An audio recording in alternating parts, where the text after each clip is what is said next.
Hindi mo akalain itong ilang peraso ng talong mo ay may isasarap pa pala at wag lang masyadong makuntento sa pagpiprito. So, ang ating talong ay hiniwa-hiwa natin ng ganito kaliliit. Siyempre, maghihiwa muna tayo ng ating bawang.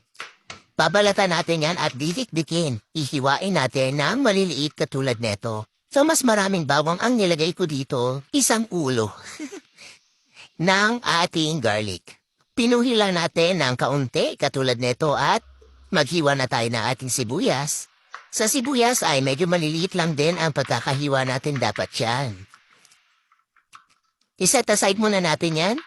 Itong ating luya. Yung sa paghihiwa ng luya ay pwede rin kayong gumamit ng kutsara sa pagbabalat tapos ay medyo maliit lang ang paghihiwa natin para naman makain-kain pa natin yung small pieces niyan.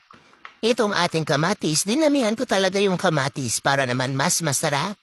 At talagang hinog na hinog na. Isala na natin itong ating kawali, ilagay ng konting mantika, at ilagay na natin itong ating talong. Hinalo-halo ko lang yan para naman magkapantay-pantay ang pagkakaluto niyan.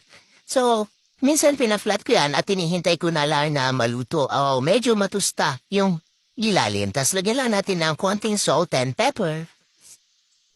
Pagka ganito na at medyo lata na ay halu-haluin pa natin. Gusto natin yung medyo golden brown pa dyan. Mix lang natin. Ayan. More mixing. Pag ganito nakalata ay pwede nang iset aside yan. Sa same pan lang din ay ilagay na natin itong ating konting mantika at igisa na natin itong ating konting luya. Tas itong ating medyo maraming bawang. Sibuyas, mix lang natin hanggang sa medyo mag-aroma. Ayan. Ilagay na natin itong ating maraming kamatis. Sa kamatis ay mas gusto natin na itsagain yan. Dahil gusto natin yung medyo nalalanta o nalalata na yung ating kamatis bago tayo maglagay ng ating pampalasa na bagoong. Isang kutsara lang hinilagay ko dyan na sa inyo na kung dadagdagan nyo yung bagoong nyo dahil nakadepende sa dami ng talong or lulutuin nyo ang paglalagay nyo ng bagoong. Dito pala gisado na bagoong ang aking nilagay. Kapag hindi pa gisato ay igisa nyo muna yung bagoong bago kayo maglagay ng iba pang sangkap. Itong ating pampalasa, ang ating gata. Ito talaga ang gamit ko. Hindi naman to sponsor pero ito lang talaga ang parang subok ko na creamy at hindi ka magsisisi dahil talagang napaka-creamy nito. Pagka kumulo na itong ating gata ay ilagay na natin at idagdag na natin itong ating talong.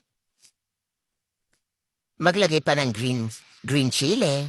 Kung gusto nyo mas maanghang ay pwede kayong gumamit ng siling pula na hiwa-hiwain nyo. Tingnan nyo naman, nakakatakam na, creamy pa.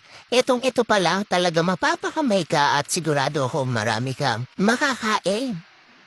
Kaya sigurado ako na gaganahan ka. Itong ating bagong recipe na binagoonghang creamy talong ay subukan nyo na. Kung nag-enjoy ka dito ay huwag mong kalimutan mag-follow dito sa ating Mami K of Crush Kusina.